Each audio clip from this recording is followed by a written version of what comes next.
सत्र 1। अंत के दिनों में प्रभु वास्तव में कैसे आएंगे और उनकी वापसी का स्वागत कैसे करें। 2000 साल पहले प्रभु यीशु ने वादा किया था, और यदि मैं जाकर तुम्हारे लिए जगह तैयार करूं, तो फिर आकर तुम्हें अपने यहाँ ले जाऊंगा। जो लोग प्रभु में विश्वास करते हैं, उनके लिए यह वादा हमारी सबसे बड़ी आशा है। अगर हम अपने जीवन काल में प्रभु का स्वागत कर सकते हैं, तो यह सबसे बड़ा आशीष होगा और हम स्वर्ग के राज्य में प्रवेश कर सकेंगे। लेकिन अगर हम प्रभु का स्वागत करने में विफल रहते हैं, तो यह सबसे बड़ा पछतावा होगा, जिसे हम अनंत काल तक अपने साथ लेकर चलेंगे। तो अंत के दिनों में प्रभु की वापसी के संकेत क्या हैं? 2000 साल पहले प्रभु यीशु ने स्वयं भविष्यवाणी की थी, तुम लड़ाइयों और लड़ाइयों की चर्चा सुनोगे तो घबरा ना जाना, क्योंकि इनका होना अवश्य है, परंतु उस समय अंत ना होगा। क्योंकि जाति पर जाति और राज्य पर राज्य चढ़ाई करेगा, और जगह जगह अकाल पड़ेंगे और भूकंप होंगे। क्या आपको लगता है कि ये सभी भविष्यवाणियां पूरी हो चुकी हैं? क्या हम अंत के दिनों में जी रहे हैं? क्या यह प्रभु के लौटने का समय है? अभी आपदाएं एक के बाद एक पूरी दुनिया पर हमला कर रही हैं।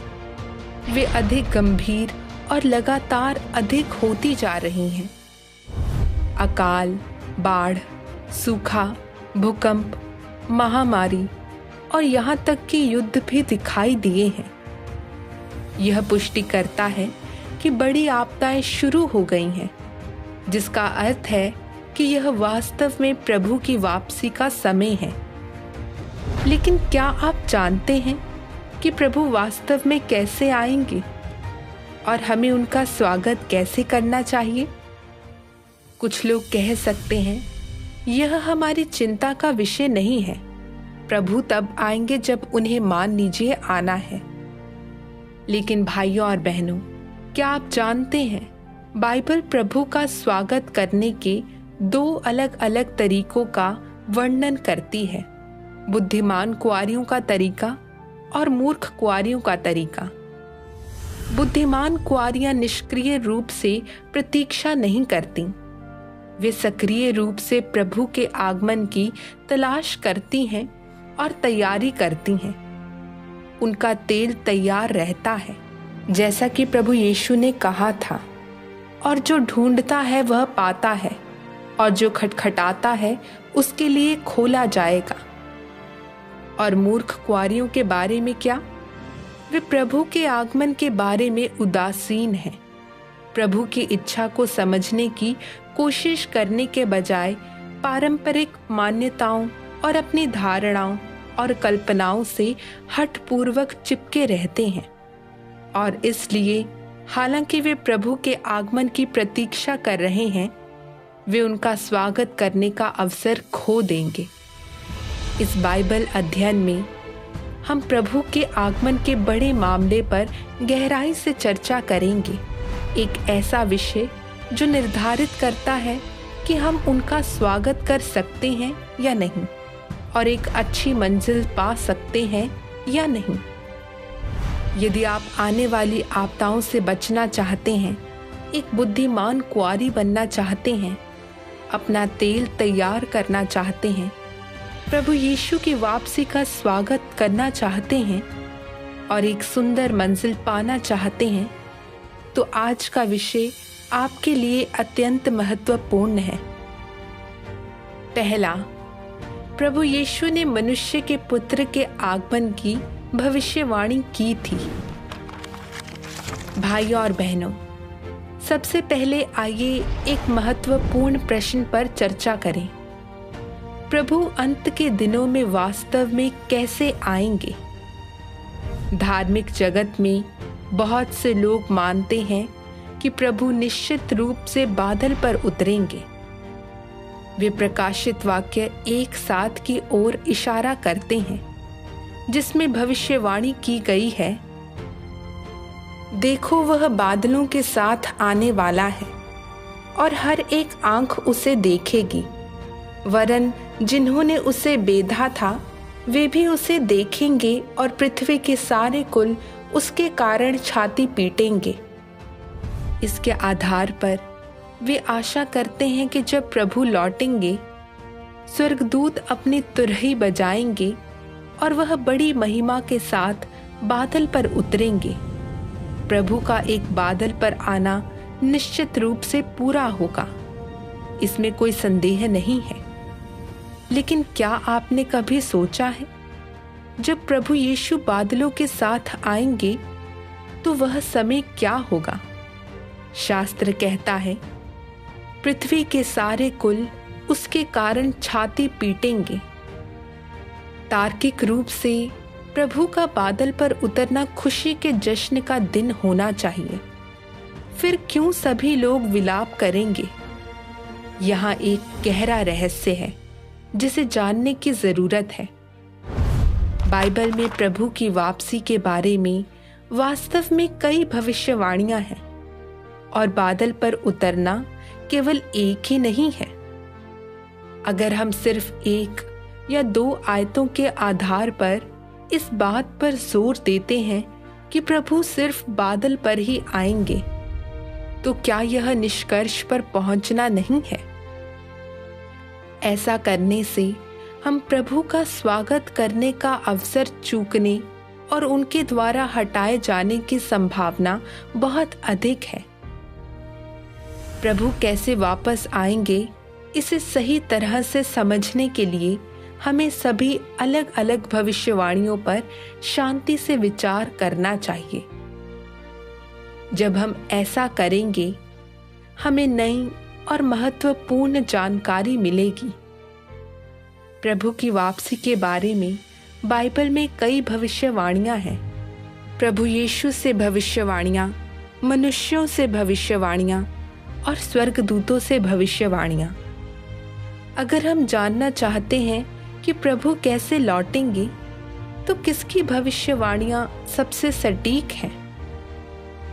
बेशक हमें खुद प्रभु यीशु की भविष्यवाणियों पर भरोसा करना चाहिए।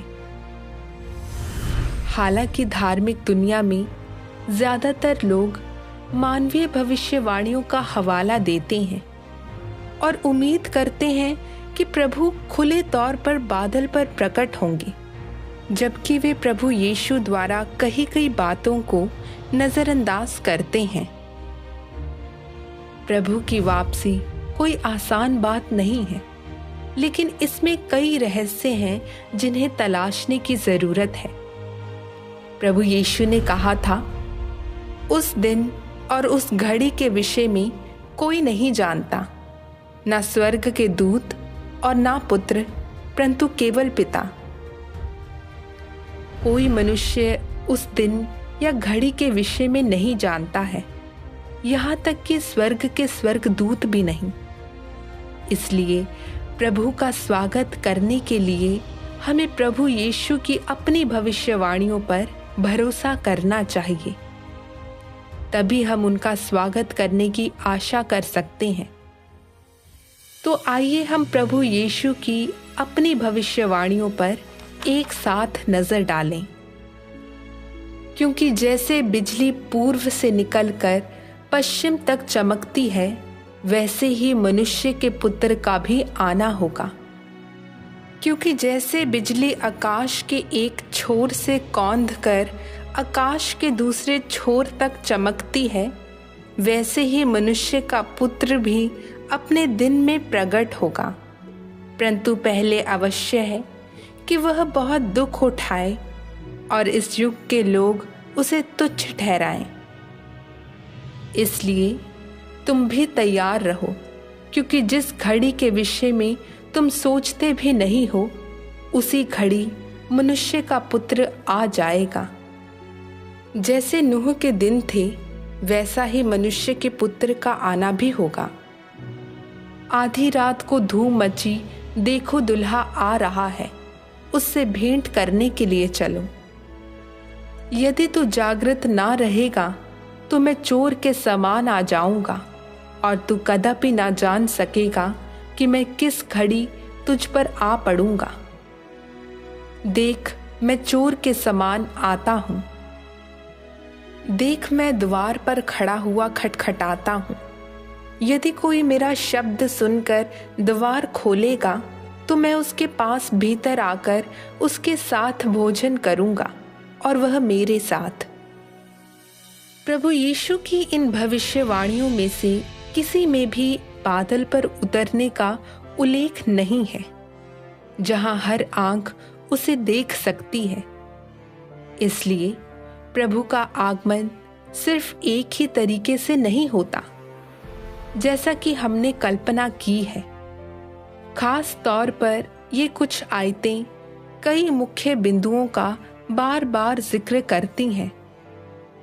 मनुष्य के पुत्र का आना, चोर के रूप में आना, परमेश्वर की वाणी सुनना और यह तथ्य है कि उन्हें इस पीढ़ी द्वारा अस्वीकृत किया जाएगा और इत्यादि। तो मनुष्य का पुत्र का आना और चोर के रूप में आना वास्तव में क्या दर्शाता है? हमें केवल परमेश्वर की वाणी सुनकर ही प्रभु का स्वागत क्यों करने की जरूरत है? और वह वापस आएंगे तो इस पीढ़ी द्वारा उसे क्यों अस्वीकार कर दिया जाएगा? यहाँ महान रहस्य और सत्य हैं जिन्हें खोजा जाना चाहिए। भाइयों और बहनों, आइए सबसे पहले एक प्रश्न पर विचार करें। इन सभी भविष्यवाणियों में मनुष्य के पुत्र के आने का उल्लेख है। मनुष्य का पुत्र शब्द किसको संदर्भित करता है? ए, परमेश्वर का आध्यात्मिक शरीर जो अप्रत्यक्ष और अलौकिक है। बी, जो मनुष्य से जन्मा हुआ हो, एक सामान्य मानवीय रूप और विकास प्रक्रिया वाला हो। सी, मैं निश्चित नहीं हूं।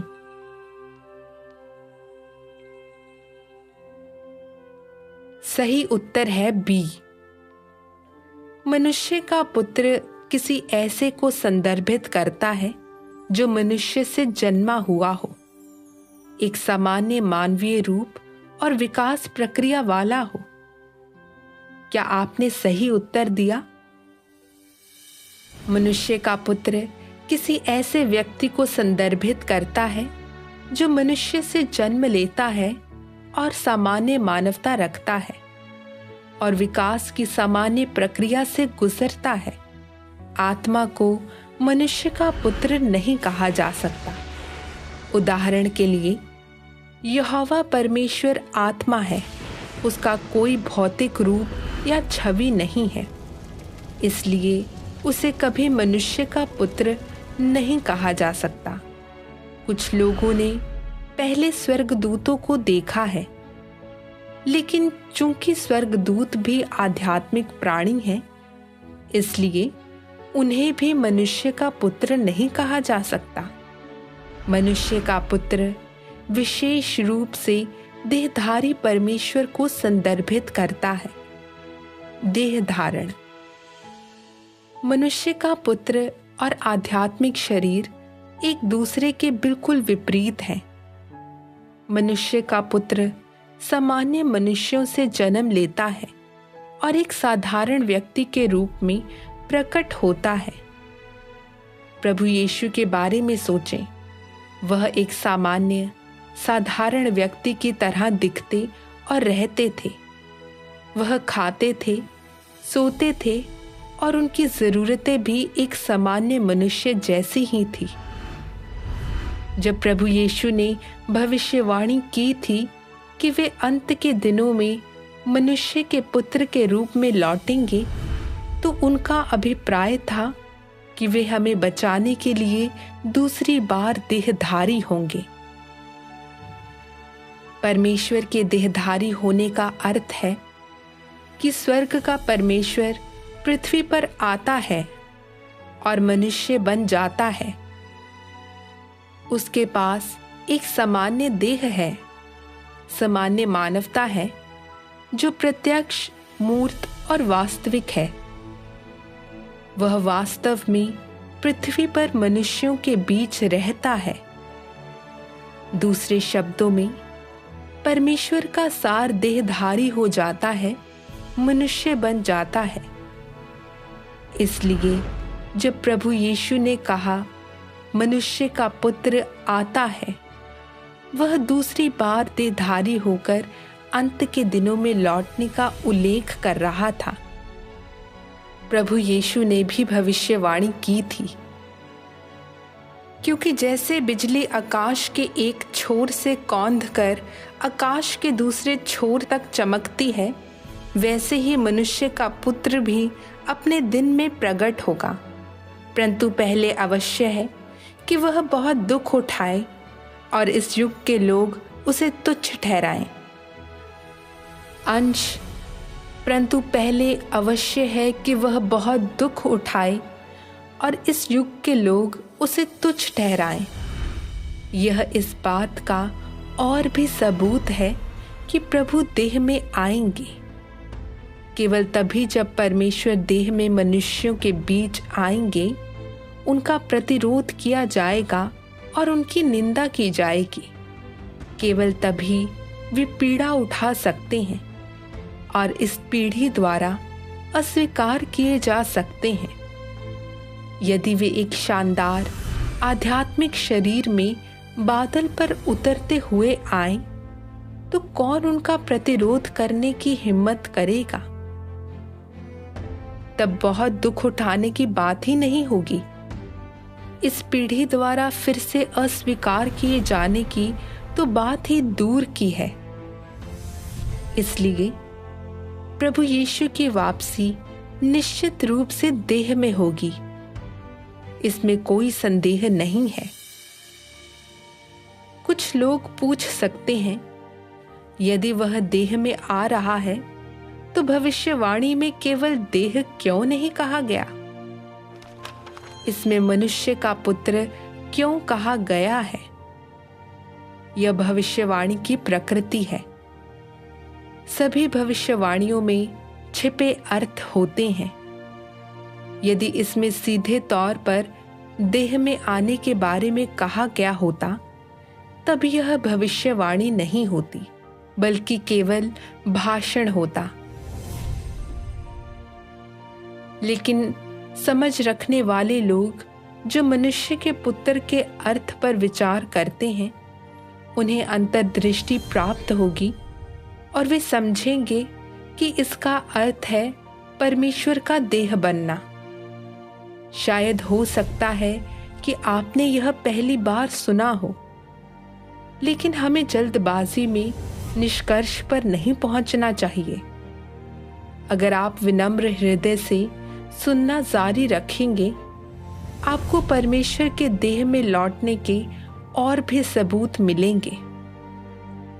बाइबल यह भी भविष्यवाणी करती है, यदि तू जागृत ना रहेगा तो मैं चोर के समान आ जाऊंगा।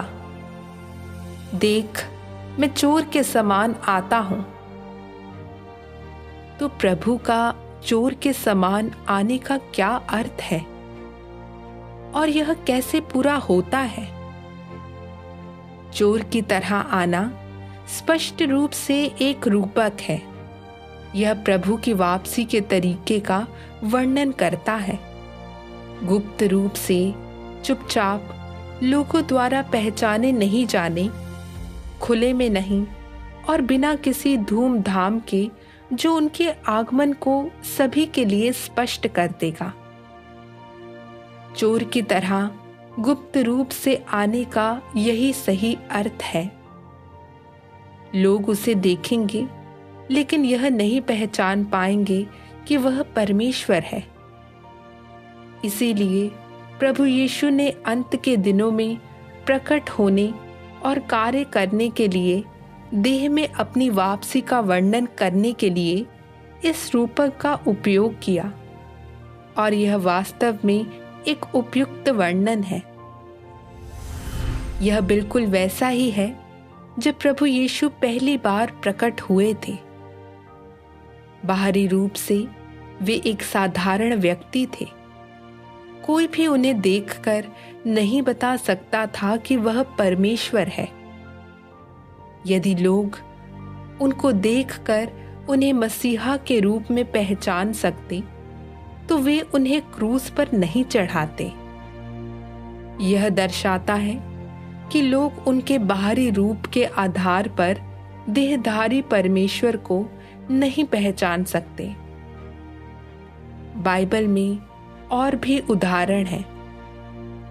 जब यीशु ने कुएं पर सामरी स्त्री से पानी मांगा तो उसने सोचा कि वह किसी अजनबी से बात कर रही है। साथ ही जब यहूदा ने प्रभु यीशु को धोखा दिया तो यहूदा को यीशु के गाल पर चूमना पड़ा ताकि रोमन सैनिक उन्हें पहचान सके। देहधारी प्रभु यीशु किसी भी अन्य व्यक्ति की तरह ही दिखते थे। बाहरी रूप से वे एक साधारण व्यक्ति थे। यही कारण है कि लोग उन्हें केवल उनके रूप से नहीं पहचान सकते थे। जैसे हम किसी चोर को उनके बाहरी रूप को देखकर नहीं पहचान सकते। इसलिए जब प्रभु यीशु ने भविष्यवाणी की, मैं चोर के समान आता हूं, तो वे ठीक उसी बात का उल्लेख कर रहे थे कि वे दूसरी बार देह में लौटेंगे। दूसरा, प्रभु सबसे पहले गुप्त रूप से देह में आएंगे और फिर खुले तौर पर एक बादल पर प्रकट होंगे। प्रभु यीशु की अपनी भविष्यवाणियों से हम समझते हैं कि वह देह में लौटेंगे, मनुष्य के पुत्र के रूप में प्रकट होंगे और कार्य करेंगे। यह एक ऐसा तथ्य है जिसे कोई भी नकार नहीं सकता। लेकिन इससे एक सवाल उठता है, प्रकाशित वाक्य 1:7 में ऐसा क्यों कहा गया है? देखो, वह बादलों के साथ आने वाला है और हर एक आंख उसे देखेगी, वरन जिन्होंने उसे बेधा था वे भी उसे देखेंगे और पृथ्वी के सारे कुल उसके कारण छाती पीटेंगे। यह अंश स्पष्ट रूप से प्रभु के बादल पर उतरने का उल्लेख करता है। फिर भी हमने अभी जो शास्त्र देखे हैं वे उसके देह में आने की बात करते हैं। यह विरोधाभास जैसा लग सकता है, लेकिन वास्तव में इसमें कोई विरोधाभास नहीं है। परमेश्वर की सभी भविष्यवाणियां पूरी होंगी, लेकिन वे चरणों में पूरी होंगी। मनुष्य के पुत्र का आना और बादल पर उतरना दोनों ही पूरी होंगी, लेकिन उनका एक क्रम है। जब प्रभु वापस लौटेंगे, वे पहले कार्य करने और बोलने के लिए गुप्त रूप से देह में आएंगे और फिर वे सार्वजनिक रूप से बादल पर उतरेंगे। प्रभु की वापसी 2 चरणों में विभाजित है, गुप्त आगमन और सार्वजनिक रूप से प्रकट होना। पहले प्रभु सत्य को व्यक्त करने और अंत के दिनों में न्याय का कार्य करने के लिए देह में एक चोर की तरह आते हैं। प्राथमिक उद्देश्य विजेताओं का एक समूह बनाना है जो इस भविष्यवाणी को पूरा करता है कि न्याय परमेश्वर के घर से शुरू होना चाहिए। जब परमेश्वर गुप्त रूप से देह में लौटते हैं तो यह अंत के दिनों में न्याय के कार्य की शुरुआत को चिन्हित करता है, और यह इस प्रकार होता है। सबसे पहले वह परमेश्वर के घर से शुरू होने वाले न्याय के कार्य को अंजाम देते हैं। परमेश्वर उन लोगों को शुद्ध करते हैं और बचाते हैं जो उसकी वाणी सुनते हैं और उसके सामने लाए जाते हैं, उन्हें विजेता बनाते हैं। फिर परमेश्वर सिय्योन लौटते हैं बड़ी आपदाएं आने लगती हैं और परमेश्वर इस पुरानी दुनिया को दंडित करने और नष्ट करने के लिए आपदाओं का उपयोग करते हैं। यह अंत के दिनों में परमेश्वर के न्याय के कार्य के चरमोत्कर्ष को चिन्हित करेगा। अंत में बड़ी आपदाओं के बाद परमेश्वर एक बादल पर उतरेंगे और सभी के सामने खुले तौर पर प्रकट होंगे। उस समय न्याय का कार्य पूरा हो जाएगा और परमेश्वर का राज्य पृथ्वी पर प्रकट होगा। तो 2 चरणों को संक्षेप में प्रस्तुत करें। आपदाओं से पहले प्रभु सत्य को व्यक्त करने और न्याय का कार्य करने के लिए गुप्त रूप से देह में लौटते हैं। आपदाओं के बाद वे अच्छे लोगों को पुरस्कृत करने और दुष्टों को दंडित करने के लिए खुले तौर पर आध्यात्मिक शरीर में बादल पर उतरते हैं। इन दोनों घटनाओं की भविष्यवाणी प्रभु ने की थी। स्वर्ग और पृथ्वी टल जाएंगे, लेकिन परमेश्वर के वचन कभी नहीं टलेंगे। लेकिन क्या प्रभु का देह में स्वागत करने और उन्हें बादल पर उतरते देखने की प्रतीक्षा करने में कोई अंतर है? यदि हम प्रभु को केवल तभी स्वीकार करें जब वह सार्वजनिक रूप से बादल पर उतरेंगे और उनके देह में लौटने को अस्वीकार करें, तो परिणाम क्या होंगे? इसे समझने के लिए हमें यह जानना होगा कि प्रभु देह में आने पर क्या कार्य करेंगे। आपदाओं से पहले प्रभु विजेताओं का एक समूह बनाने के लिए गुप्त रूप से देह में आते हैं। जब तक हम प्रभु को लाखों स्वर्गदूतों के साथ बादल पर उतरते हुए देखेंगे, तब तक वह कार्य पहले ही समाप्त हो चुका होगा। जब आपदाएं समाप्त होने वाली होती हैं, तब प्रभु सार्वजनिक रूप से बादल पर प्रकट होते हैं। अगर हम तब तक इंतजार करते हैं, तो हम हटा दिए जाएंगे और विजेता बनने का मौका खो देंगे। नुकसान बहुत बड़ा होगा। प्रकाशित वाक्य का यही अर्थ है, जब वह कहता है, देखो वह बादलों के साथ आने वाला है और हर एक आंख उसे देखेगी, वरन जिन्होंने उसे बेधा था वे भी उसे देखेंगे और पृथ्वी के सारे कुल उसके कारण छाती पीटेंगे। इसलिए जबकि दोनों ही प्रभु का स्वागत करने के तरीके हैं, चाहे वह आपदाओं से पहले देह में प्रभु का स्वागत करना हो या आपदाओं के बाद आध्यात्मिक शरीर में उनका सार्वजनिक रूप से प्रकट होना हो, परिणाम और नतीजे पूरी तरह से अलग होते हैं। भाइयों और बहनों, आइए इस प्रश्न पर विचार करें। प्रभु का स्वागत करने का कौन सा तरीका हमें सबसे अधिक लाभ पहुंचा सकता है? ए, प्रभु के बादल पर आने का इंतजार करें।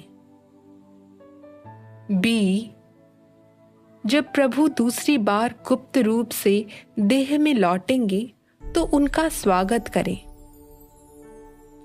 सी, मैं निश्चित नहीं हूं।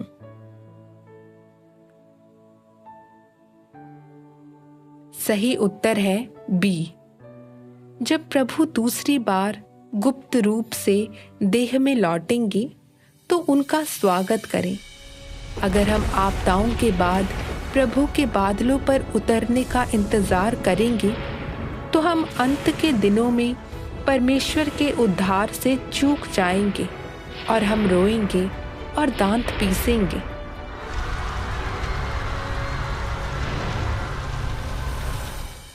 तीसरा, अंत के दिनों में परमेश्वर को देहधारी क्यों होना चाहिए?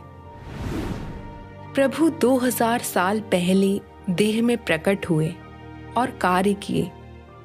उन्हें अंत के दिनों में फिर से ऐसा क्यों करना चाहिए? कुछ लोग पूछ सकते हैं, क्या यह वास्तव में जरूरी है?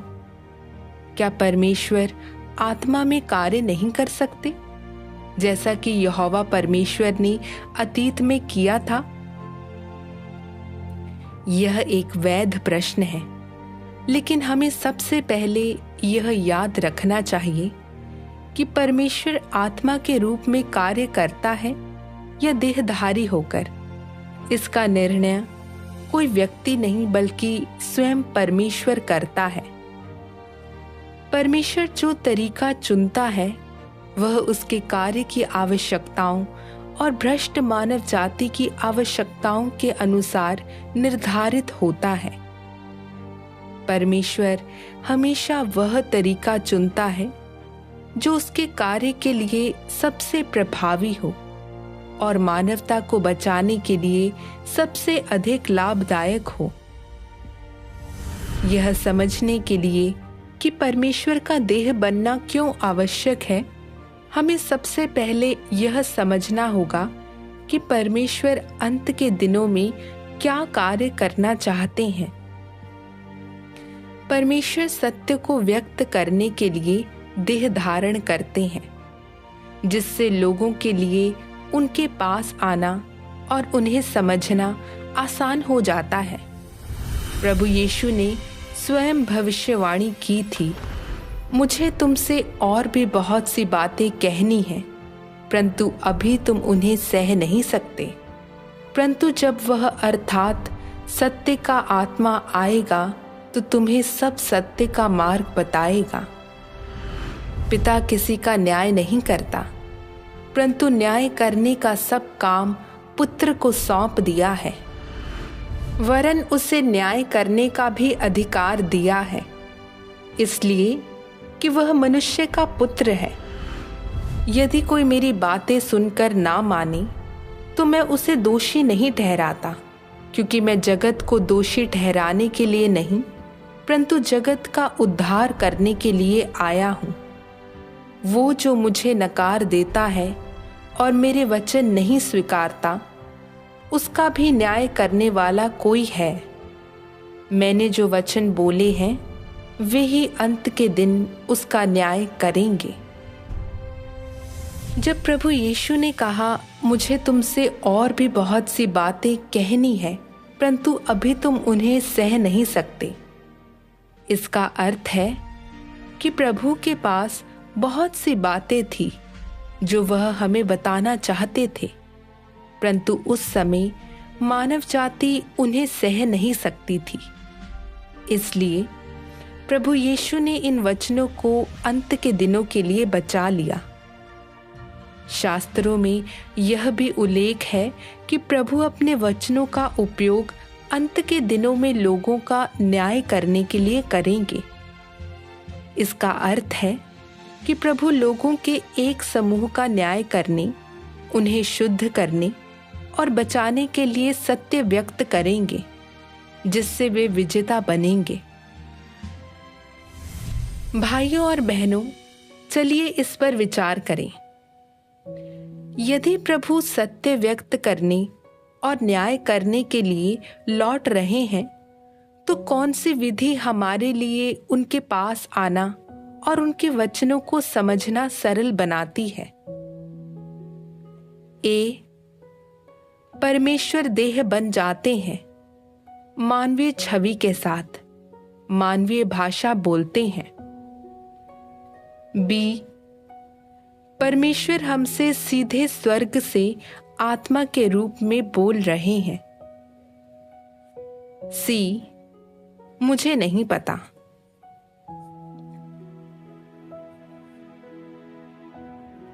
सही उत्तर है ए, परमेश्वर देह बन जाते हैं, मानवीय छवि के साथ मानवीय भाषा बोलते हैं। आत्मा के लिए यह कार्य सीधे तौर पर करना अव्यवहारिक क्यों है? अंत के दिनों में परमेश्वर को देहधारी क्यों होना चाहिए? इस पर विचार करें। यदि परमेश्वर की आत्मा सीधे मनुष्य से बात करती तो क्या मनुष्य वास्तव में इसे सहन कर सकता था? पुराने नियम से इस उदाहरण को याद करें। सब लोग गर्जन और बिजली और नरसिंगे के शब्द सुनते और धुआं उठते हुए पर्वत को देखते रहे और देख के कांप कर दूर खड़े हो गए। और वे मूसा से कहने लगे, तू ही हमसे बातें कर, तब तो हम सुन सकेंगे, परंतु परमेश्वर हमसे बातें ना करे, ऐसा ना हो कि हम मर जाएं। जब यहोवा आत्मा के रूप में सीनै पर्वत पर प्रकट हुए तो लोग भयभीत हो गए। इस्राएलियों ने मूसा से कहा, तुम परमेश्वर से बात करो, परमेश्वर जो भी व्यवस्था करेंगे हम उसे स्वीकार करेंगे, लेकिन हम परमेश्वर का चेहरा देखने की हिम्मत नहीं कर सकते। जब आत्मा बोलता है तो यह स्वर्ग से गड़गड़ाहट की तरह होता है। क्या लोग डरेंगे नहीं? क्या वे आत्मा के पास जाने की हिम्मत करेंगे? और अगर लोग निकट नहीं आ सकते तो परमेश्वर उनके साथ कैसे बातचीत कर सकता है? उन्हें आपूर्ति कैसे कर सकता है और उनका नेतृत्व कैसे कर सकता है? इसके विपरीत परमेश्वर देह बनकर सत्य को व्यक्त करने के लिए मानवीय भाषा का उपयोग कर सकता है, जिससे लोग परमेश्वर के इरादों को समझ सकते हैं। जब प्रभु यीशु कार्य कर रहे थे, क्योंकि वे देह में थे, वे लोगों के साथ वास्तविक संपर्क कर सकते थे, उनसे आमने सामने बात कर सकते थे और किसी भी समय सत्य साझा कर सकते थे। अक्सर दैनिक जीवन से सरल दृष्टांतों का उपयोग करते थे, जैसे जाल का दृष्टांत और खमीर का दृष्टांत। जो लोग सत्य से प्रेम करते थे वे इसे आसानी से समझ सकते थे और उसका अभ्यास कर सकते थे। इससे पता चलता है कि परमेश्वर का देह बनना लोगों को सत्य की ओर ले जाने और उद्धार की ओर ले जाने का सबसे उचित तरीका है। इसे और भी स्पष्ट करने के लिए चलिए वचनों के कुछ और अंश पढ़ें। परमेश्वर द्वारा मनुष्य को सीधे पवित्र आत्मा की पद्धति और पवित्र आत्मा की पहचान का उपयोग करके नहीं बचाया जाता, क्योंकि उसके पवित्र आत्मा को मनुष्य द्वारा ना तो छुआ जा सकता है, ना ही देखा जा सकता है, और ना ही मनुष्य उसके निकट जा सकता है। यदि उसने पवित्र आत्मा का तरीका इस्तेमाल कर सीधे तौर पर मनुष्य को बचाने का प्रयास किया होता तो मनुष्य उसके उद्धार को प्राप्त करने में असमर्थ होता।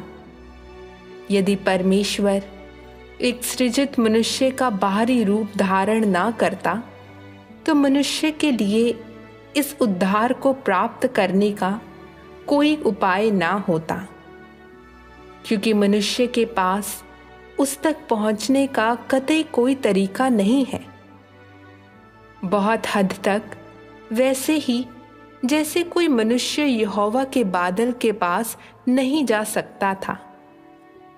केवल एक सृजित मनुष्य बनकर, अर्थात अपने वचन को उस देह में जो वह बनने वाला है रखकर ही वह व्यक्तिगत रूप से वचन को उन सभी लोगों में ढाल सकता है जो उसका अनुसरण करते हैं।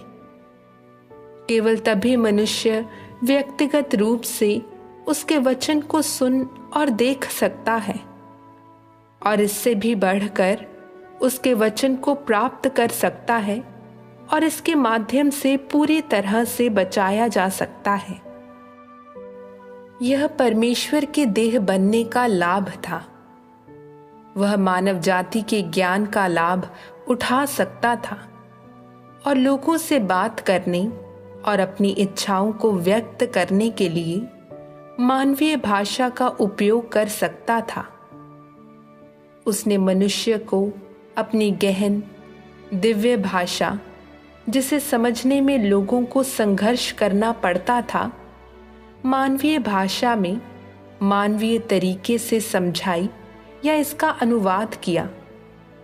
इससे लोगों को उसके इरादों को समझने और यह जानने में सहायता मिली कि वह क्या करना चाहता है। वह मानवीय भाषा का प्रयोग करके मानवीय परिप्रेक्ष्य से लोगों के साथ वार्तालाप कर सकता था और लोगों के साथ उस तरीके से बातचीत कर सकता था जिसे वे समझ सकते थे। यहाँ तक कि वह मानवीय भाषा और ज्ञान का उपयोग करके बोल और कार्य कर सकता था, ताकि लोग परमेश्वर की दयालुता और घनिष्ठता महसूस कर सके, ताकि वे उसके हृदय को देख सकें। ये वचन इसे बहुत स्पष्ट करते हैं। परमेश्वर का कार्य करने और बोलने के लिए देह बनना बहुत सार्थक है। वह भ्रष्ट मानव जाति की जरूरतों के कारण ऐसा करता है, जबकि परमेश्वर का आत्मा व्यवस्था के युग में प्रकट हुआ और बोला, लेकिन यह केवल कभी कभार ही था और वचन कम थे। प्रभु यीशु ने भविष्यवाणी की, मुझे तुमसे और भी बहुत सी बातें कहनी हैं, परंतु अभी तुम उन्हें सह नहीं सकते। परंतु जब वह अर्थात सत्य का आत्मा आएगा तो तुम्हें सब सत्य का मार्ग बताएगा।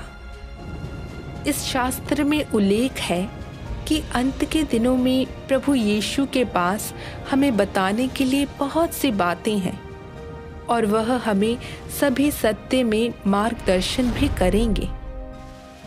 यह हमें बताता है कि अंत के दिनों में न्याय के कार्य को पूरा करने के लिए परमेश्वर को मानव जाति को बचाने के लिए कई सत्य व्यक्त करने और बहुत सारे वचन बोलने होंगे। इसलिए आत्मा का सीधे तौर पर बोलना और कार्य करना अंत के दिनों के कार्य के लिए उपयुक्त नहीं है। केवल देह बनकर ही परमेश्वर मनुष्यों के बीच रह सकते हैं, जिससे लोगों के लिए यह महसूस करना आसान हो जाता है कि वह सुलभ और सुगम है।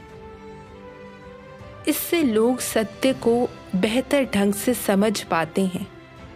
साथ ही यह लोगों की धारणाओं, कल्पनाओं और भ्रष्ट स्वभावों को उजागर करता है। इससे परमेश्वर मनुष्य के भ्रष्ट सार के अनुसार सत्य बोल पाता है, मनुष्य के पापी प्रकृति को शुद्ध कर पाता है और अंततः मनुष्य को शैतान की शक्ति से बचा पाता है। हमारे लिए अंत के दिनों में जन्म लेना और प्रभु की देह में वापसी का स्वागत करना सबसे महान आशीष है। देह में परमेश्वर अच्छे को बुरे से अलग करता है, लोगों को उनके प्रकार के अनुसार छांटता है। अंत के दिनों में कार्य करने के लिए परमेश्वर के देहधारी होने के कई कारण हैं।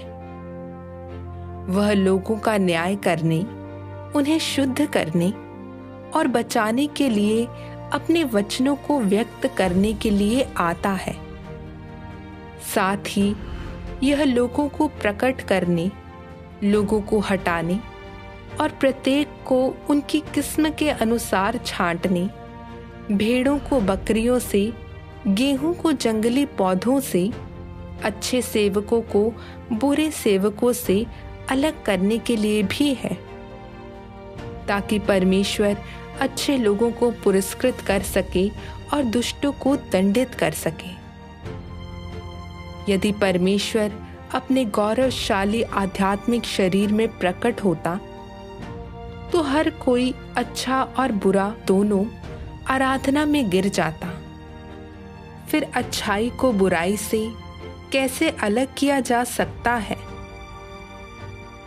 यही कारण है कि देह धारण परमेश्वर की महान बुद्धि है। यह सभी को प्रकट करता है जो लोग सत्य की खोज करते हैं और परमेश्वर की वाणी सुनते हैं, वे बुद्धिमान कुंवारियां हैं। हालांकि देहधारी परमेश्वर का स्वरूप साधारण है, लेकिन वे उनके द्वारा बोले गए सत्य से पहचान लेते हैं कि वे लौटे हुए प्रभु यीशु हैं। इससे प्रभु यीशु के ये वचन पूरे होते हैं, मेरी भेड़ें मेरा शब्द सुनती हैं, मैं उन्हें जानता हूं और वे मेरे पीछे पीछे चलती हैं। इसके विपरीत देह में परमेश्वर के साधारण प्रकटन के कारण मूर्ख कुंवारियां उसे आंकने, उसकी निंदा करने और उसका प्रतिरोध करने में तत्पर रहती हैं। उन्हें बुरे के रूप में प्रकट किया जाता है और उन्हें हटाने और दंडित करने के लिए चिन्हित किया जाता है। इसलिए यह परमेश्वर की महान बुद्धि है कि वह अंत के दिनों में दूसरी बार देह बन जाता है। इससे प्रत्येक को उसके प्रकार के अनुसार छांटने का परिणाम प्राप्त होता है। चौथा, मनुष्य के पुत्र का स्वागत कैसे करें? परमेश्वर की वाणी सुनने के द्वारा। जब परमेश्वर अंत के दिनों में लौटते हैं तो वह मनुष्य के बीच न्याय का कार्य करने के लिए मनुष्य के पुत्र के रूप में लौटते हैं।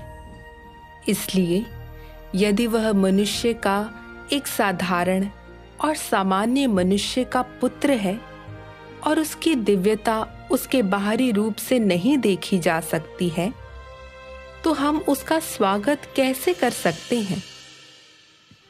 हम कुछ शास्त्रों की एक साथ जांच करके कुछ मार्ग खोज सकते हैं। मेरी भेड़ें मेरा शब्द सुनती है, मैं उन्हें जानता हूं और वे मेरे पीछे पीछे चलती हैं। देख, मैं द्वार पर खड़ा हुआ खटखटाता हूं। यदि कोई मेरा शब्द सुनकर द्वार खोलेगा तो मैं उसके पास भीतर आकर उसके साथ भोजन करूंगा और वह मेरे साथ। जिसके कान हो वह सुन ले कि आत्मा कलीसियाओं से क्या कहता है। ये भविष्यवाणियां हमें स्पष्ट रूप से बताती हैं कि प्रभु का स्वागत करने की कुंजी सुनना है। हमें सुनने पर ध्यान केंद्रित करने की आवश्यकता क्यों है? यदि प्रभु सभी को देखने के लिए बस एक बादल पर लौट रहे होते तो हमें केवल अपनी आंखों की आवश्यकता होती। लेकिन चूंकि प्रभु देह में लौटते हैं, इसलिए बाह्य रूप से वे एक साधारण व्यक्ति हैं, परमेश्वर की छवि के बिना बिल्कुल भी अलौकिक नहीं। इसलिए देह में परमेश्वर को पहचानने के लिए कोई केवल उनकी वाणी सुनकर ऐसा कर सकता है। इसलिए प्रभु यीशु ने कहा, मेरी भेड़ें मेरा शब्द सुनती हैं, मैं उन्हें जानता हूं और वे मेरे पीछे पीछे चलती हैं। प्रभु का स्वागत करने की कुंजी परमेश्वर की वाणी को सुनना है। केवल इसी तरह से कोई प्रभु का स्वागत कर सकता है। यह वाणी उन अनेक सत्यों को संदर्भित करती है जिन्हें प्रभु अपने लौटने पर व्यक्त करेंगे। ऐसे सत्य जिन्हें लोगों ने पहले कभी नहीं सुना होगा। बुद्धिमान कुंवारियां मनुष्य के पुत्र के वचनों को सुनती हैं, उन्हें सत्य और परमेश्वर की वाणी के रूप में पहचानती हैं और आनंद पूर्वक प्रभु का स्वागत करती हैं। वे जानती हैं कि केवल मसीह ही सत्य, मार्ग और जीवन है। लेकिन अगर लोग इन वचनों को सुनते हैं और उदासीन रहते हैं या उन्हें स्वीकार करने से इनकार करते हैं, तो वे मूर्ख कुआरियां हैं जिन्हें प्रभु द्वारा त्याग दिया जाएगा, और वे रोने और अपने दांत पीसने के लिए बड़ी आपदाओं में पड़ जाएंगी। प्रभु यीशु ने कहा था, आधी रात को धूम मची, देखो दुल्हा आ रहा है, उससे भेंट करने के लिए चलो। यह हमें बताता है कि जैसे ही हम किसी को यह गवाही देते हुए सुनते हैं कि परमेश्वर प्रकट हुए हैं और उन्होंने कई सत्य व्यक्त किए हैं, हमें तुरंत यह देखने की कोशिश करनी चाहिए कि क्या ये शब्द परमेश्वर के वचन हैं। अगर वे हैं तो हमें स्वीकार करना चाहिए और समर्पण करना चाहिए, क्योंकि परमेश्वर की भेड़ें परमेश्वर की वाणी सुनेंगी। जब परमेश्वर की भेड़ें परमेश्वर के वचन सुनती हैं तो उन्हें लगता है कि यह सत्य है, इसमें अधिकार और शक्ति है, और उन्हें लगता है कि ये वचन गहन रहस्यमय है और कुछ ऐसा नहीं है जिसे मनुष्य व्यक्त कर सकता है। इस प्रकार वे अपने हृदय से यह निर्धारित कर सकते हैं कि ये वचन पवित्र आत्मा के कथन हैं, परमेश्वर की वाणी। इस तरह से बुद्धिमान कुआरियां परमेश्वर की वाणी सुनती हैं और प्रभु का स्वागत करती हैं। भाइयों और बहनों, आइए अब एक प्रश्न पर विचार करें और देखें कि आज सभी को क्या लाभ हुआ है। अंत के दिनों में परमेश्वर किस तरह से वापस आएंगे? ए, बादल पर आएंगे, क्योंकि वह 2000 साल पहले ही देह में वापस आ चुके हैं। बी, आत्मा में गुप्त रूप से वापस आएंगे। सी, सबसे पहले वह फिर से गुप्त रूप से देह में वापस आएंगे, फिर वह सार्वजनिक रूप से बादल पर प्रकट होंगे। डी, मैं निश्चित नहीं हूं।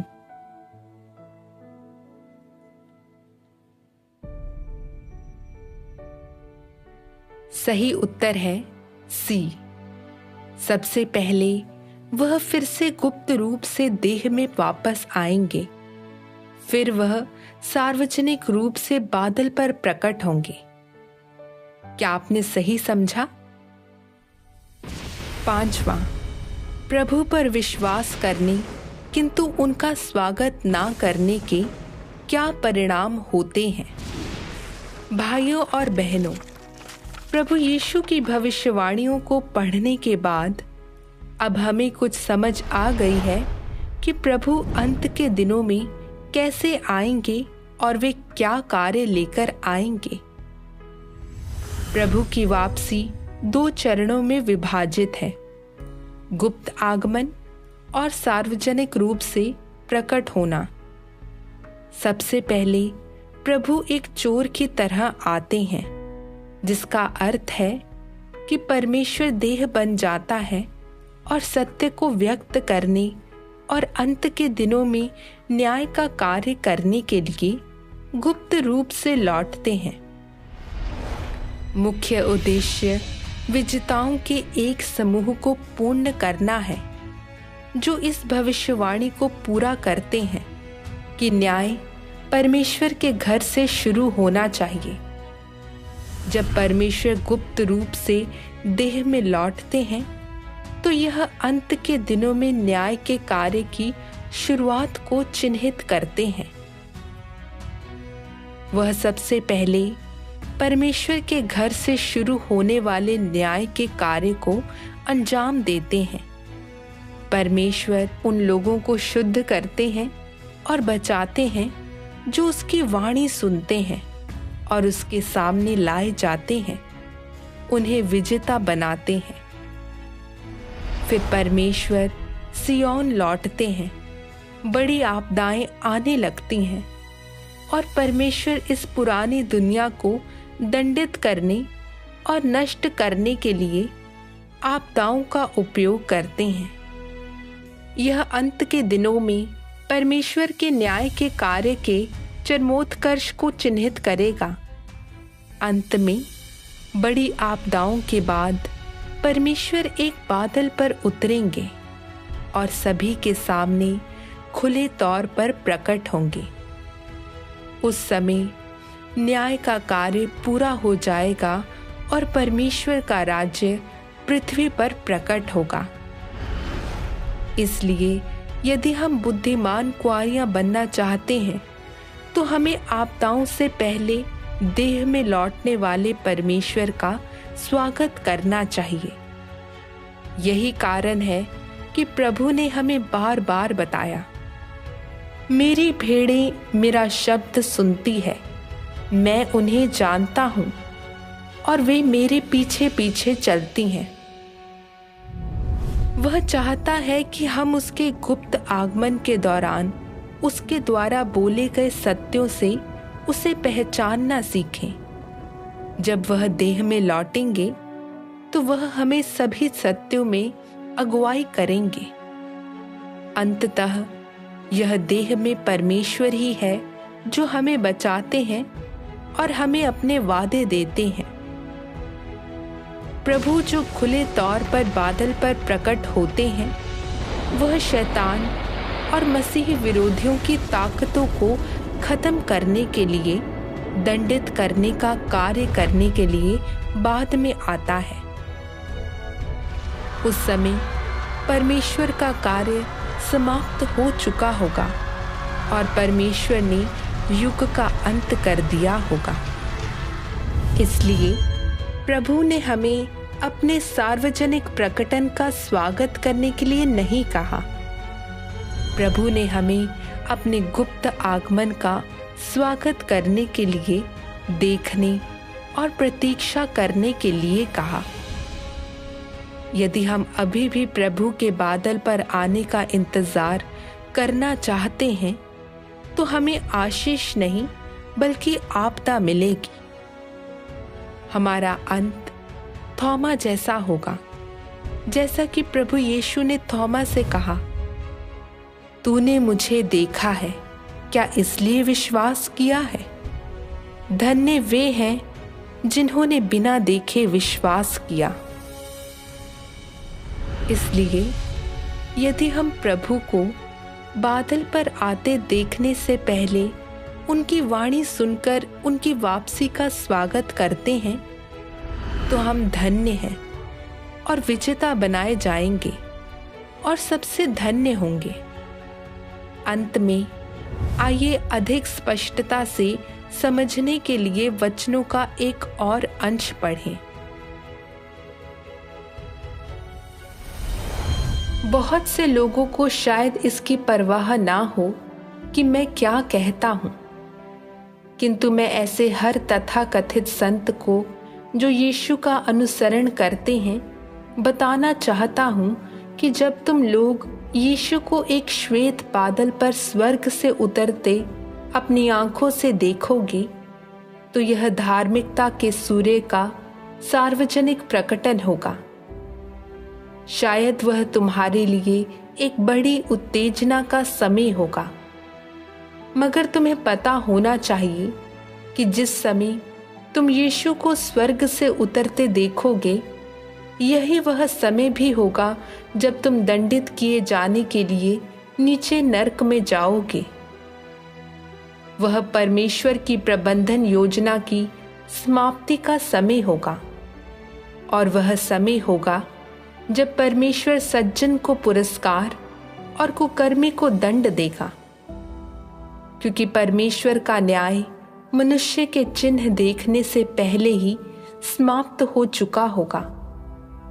जब सिर्फ सत्य की अभिव्यक्ति होगी, वे जो सत्य को स्वीकार करते हैं और संकेतों की खोज नहीं करते और इस प्रकार शुद्ध कर दिए गए हैं, वे परमेश्वर के सिंहासन के सामने लाए जा चुके होंगे और सृष्टिकर्ता के आलिंगन में प्रवेश कर चुके होंगे।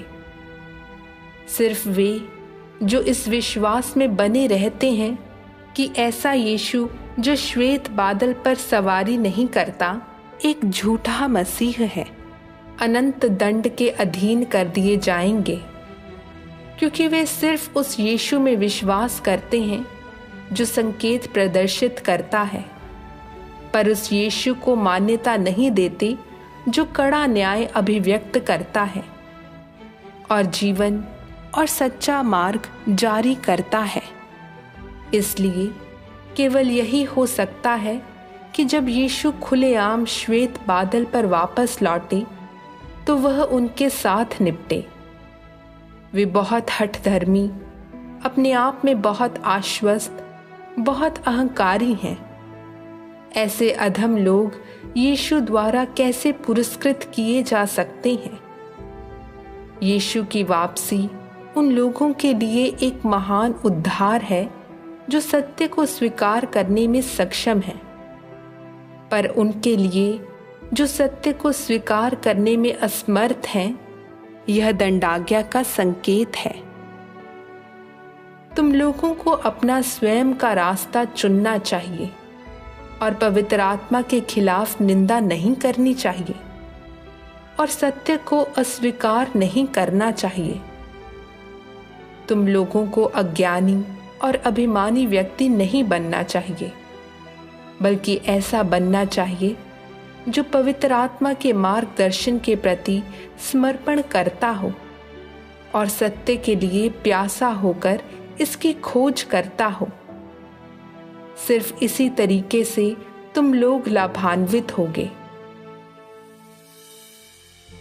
इस अंश से हम देख सकते हैं कि जब परमेश्वर अंत के दिनों में दूसरी बार देह में लौटेंगे, अगर लोग उसे स्वीकार नहीं करते हैं और उसके द्वारा व्यक्त सत्य को स्वीकार नहीं करते हैं, बल्कि केवल प्रभु यीशु के बादल पर आने का इंतजार करते हैं, तो वे कभी भी प्रभु का स्वागत नहीं करेंगे और आपदाओं में दंड और विनाश का सामना करेंगे।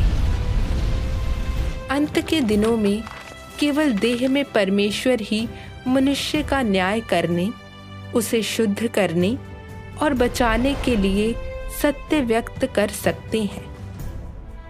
यदि लोग धारणाओं से भरे हुए हैं और उसे नकारते और उसकी निंदा करते हैं, तो वे परमेश्वर के दुश्मन हैं और उन्होंने एक जघन्य पाप किया है। यह उनका अपना विनाश चाहना है, खुद पर बर्बादी लाना है।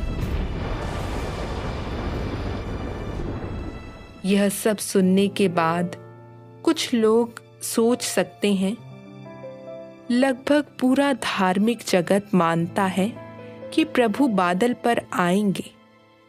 यह पहली बार है जब मैंने उसके देह में लौटने के बारे में सुना है। मेरे लिए इस पर विश्वास करना बहुत नया है। लेकिन क्या नया का अर्थ गलत होता है? क्या नया का अर्थ यह है कि यह झूठ है? क्या आज भी कुछ ऐसा कहा जाता है जो बाइबल के विपरीत हो? नहीं, क्योंकि बाइबल वास्तव में प्रभु की वापसी के दोनों चरणों की भविष्यवाणी करती है। जो कुछ भी साझा किया गया है वह पूरी तरह से बाइबल की भविष्यवाणी के अनुरूप है। हमें अपनी व्यक्तिगत धारणाओं और कल्पनाओं को छोड़ देना चाहिए और बाइबल से सिर्फ एक या दो अंशों के आधार पर आंख मूंद कर प्रभु के आने का तरीका निर्धारित नहीं करना चाहिए। ऐसा क्यों हुआ कि 2000 साल पहले इजरायलियों ने जो मसीहा का बेसब्री से इंतजार किया, उन्हें पहचाना नहीं और इसके बजाय उन्हें सूली पर चढ़ा दिया? ऐसा इसलिए था क्योंकि उन्होंने मसीहा के आने को अपनी धारणाओं और कल्पनाओं के अनुसार परिभाषित किया था। वे बाइबल की भविष्यवाणियों में अलग अलग वाक्यांशों से चिपके रहे यह मानते हुए कि मसीहा का एक राजा की तरह एक महल में जन्म होना चाहिए, लेकिन जिस तरह से प्रभु यीशु आए वह उनकी कल्पना और विश्वास से बहुत अलग था और उन्हें अपनी खुद की मान्यताओं को छोड़ना मुश्किल लगा। परिणाम स्वरूप वे प्रभु यीशु को पहचानने में विफल रहे। उन्हें सूली पर चढ़ाने का जघन्य अपराध किया और प्रभु के उद्धार को खो दिया। उनकी जिद, अहंकार, अति आत्मविश्वास और अज्ञानता ने उन्हें बर्बाद कर दिया। अंत के दिनों में भी यही होता है। अगर हम अपनी कल्पनाओं पर अड़े रहेंगे या अपने पादरियों की कही बातों पर विश्वास करेंगे तो हम भी इस्राएलियों जैसी ही गलती करने की संभावना रखते हैं और अंत के दिनों में प्रभु के उद्धार को खो देंगे। परमेश्वर की बुद्धि स्वर्ग से भी ऊंची है। परमेश्वर का कार्य किसी व्यक्ति द्वारा विवश नहीं है। वह अपनी योजना के अनुसार और हमारी ज़रूरतों के अनुसार कार्य करते हैं। भले ही सारी मानव जाति विरोध करे और स्वीकार करने से इनकार करे, इससे परमेश्वर की योजना नहीं बदलेगी। परमेश्वर का फिर से देह बनना और कार्य करना हम लोगों के लिए एक महान आशीष और उद्धार है जो अंत के दिनों में पैदा हुए हैं। यह मानव जाति के लिए परमेश्वर का प्रेम और देखभाल है। हर बार जब परमेश्वर देह बनता है तो उसे अस्वीकृति और उत्पीड़न का सामना करना पड़ता है। इसलिए हमेशा हम मानव जाति ही परमेश्वर के कार्य से लाभान्वित होते हैं। यदि आप कहते हैं मैं इसे स्वीकार नहीं करूंगा, तो अंततः केवल आप ही नुकसान उठाएंगे।